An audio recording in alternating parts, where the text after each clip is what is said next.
Social contract theories have been placed in a category of their own in this lecture, which will cover Thomas Hobbes, the 17th century royalist philosopher, and John Rawls, a 20th century social contract theorist. Other social contract philosophers were John Locke and Jean-Jacques Rousseau. The lecture will glance at game theory, which emphasizes cooperation between people. Thomas Hobbes' theory is plain spoken and easy to comprehend. In his well-known volume Leviathan, 1651, he asserts that humans are innately immoral in a state of nature. He believes that people are possessed of psychological egoism. Hobbes is the author of the famous phrase about life in the state of nature being solitary, poor, nasty, brutish, and short. He maintains that morality grew out of people's need to avoid conflict because in their initial selfish state they stole from each other, murdered, and committed all types of violent acts. As people were in a condition of continual fear with this state of affairs, they reluctantly came to an agreement not to harm or steal from each other. This heightened state of anxiety and disorder finally came to an end with a social contract. People then extended it one step further to a government contract which enforces the original contract. Hobbes believes in a strong man, an absolute ruler, followed by a strong government with laws, a well-armed police force, and army. There are many arguments refuting Hobbes' description of man in a state of nature. Our nearest relatives, apes and chimpanzees, live in nurtural groups. Chimpanzees do go on raiding parties against other groups of chimpanzees, but they live together with cooperation. There is little historical evidence for social contracts.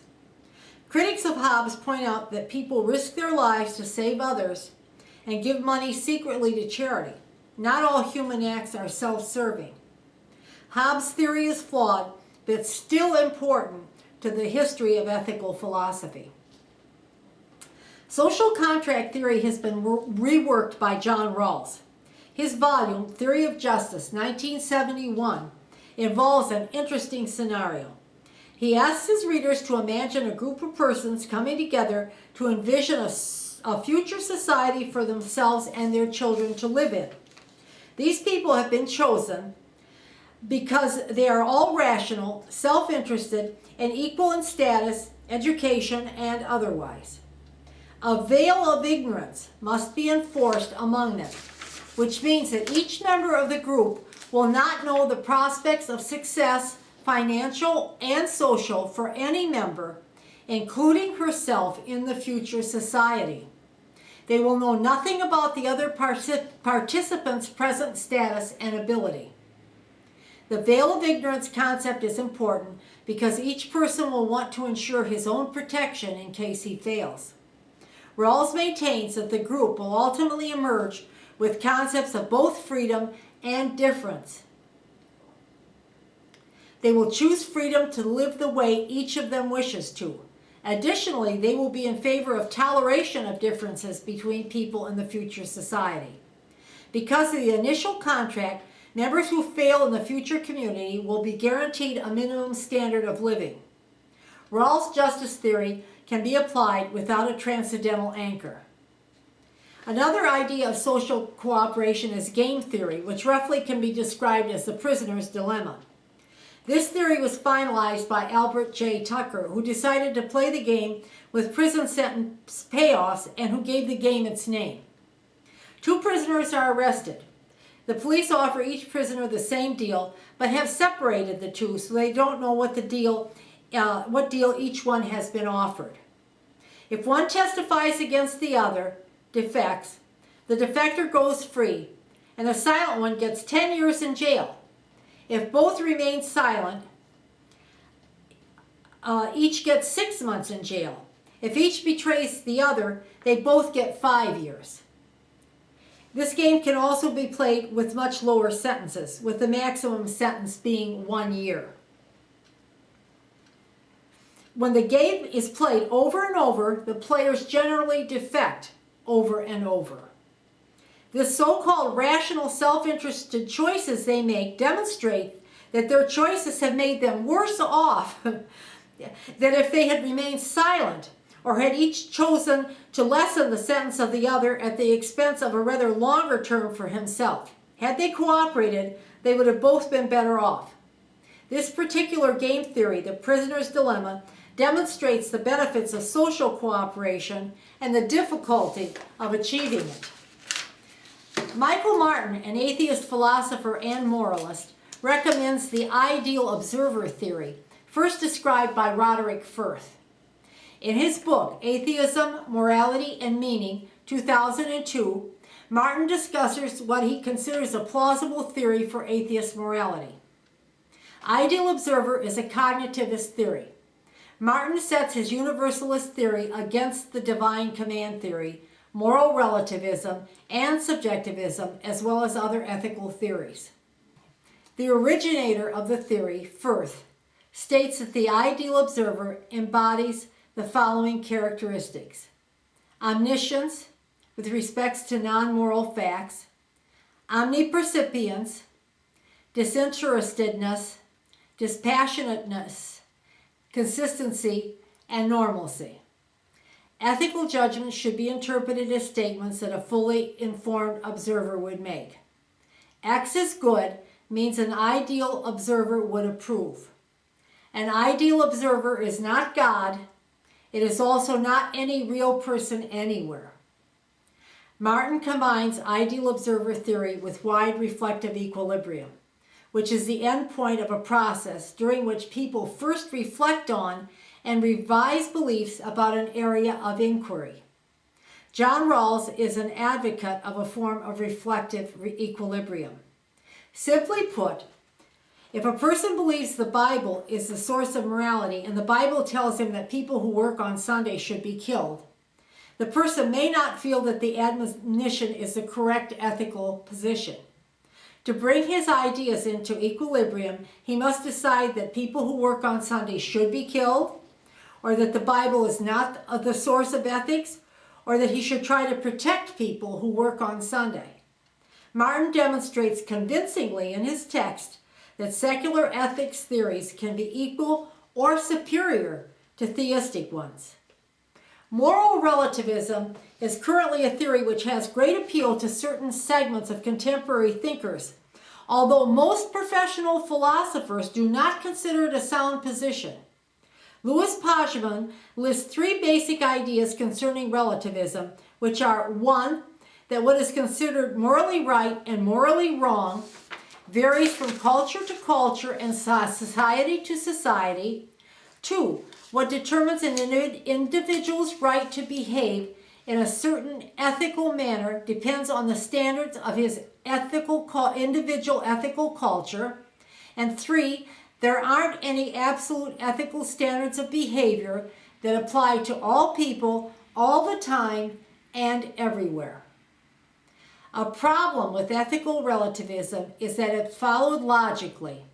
A subjective view of ethics develops. In a society, so many subjective ethical positions stand in danger of ending in right and wrong being regarded as a matter of personal taste.